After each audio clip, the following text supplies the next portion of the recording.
Assalomu alaykum hurmatli obunachilar. Bugun sizlar bilan lolali somsa qilishni o'rganamiz. Birinchiman ozgina sut, qatiq qo'shib yaxshilab aralashtirib oldim. Undan keyin ozgina chayli soda va 10% uksus bilan ko'pirtirib oldim.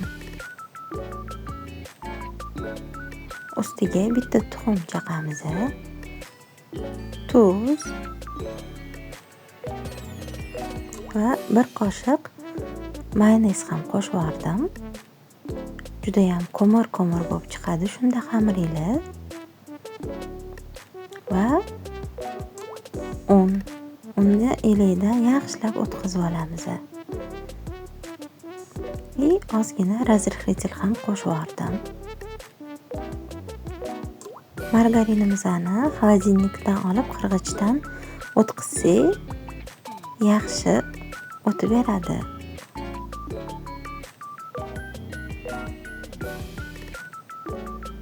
Tayyor bo'lgan barcha masalliqlarimizni yaxshilab aralashtirib, yumshoq xamir holatiga keltiramiz. Men boshida ko'p un solmadim. Xamirimiz qattiq bo'lmasin deb.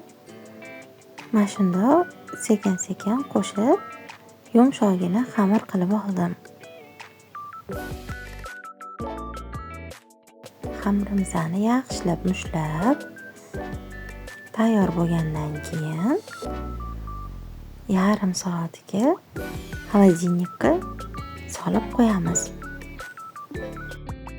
Xamirimiz tinib turguncha nachinkamizni tayyorlab olamiz. Men yarim kilo farsh bilan 5 dona piyoz ishlatdim. Piyozni mayda qilib to'g'rab, ustiga любой приправаlarni qo'shasizlar. Menda shashlikning pripravasi bor edi, zira va tuz soldim. Yaxshilab aralashtirib olamiz. Go'shtli nachinkamizni tayyorlaganimiz uchun xamirlarimiz ham tinib qoladi. Hammasini mayda bo'laklarga bo'lib olib, dumaloq qilib yoyamiz va videoda ko'rsatgandek qilib lola shaklini yasaymiz.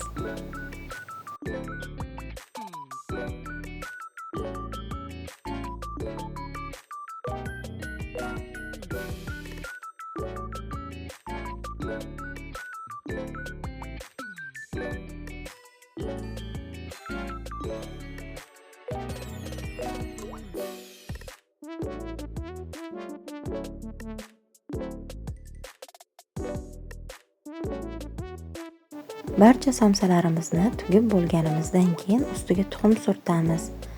Sedana va kunjut bilan chiroyli qilib bezatib chiqamiz.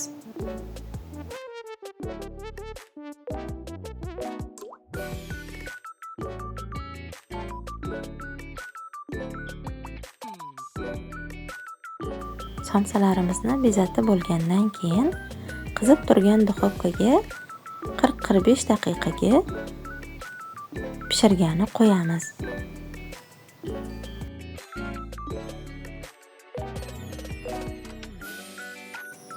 Mana somsalarimiz ham tayyor bo'ldi. Endi dasturxonga tortsak bo'ladi. Barchangizga yoqimli ishtaha.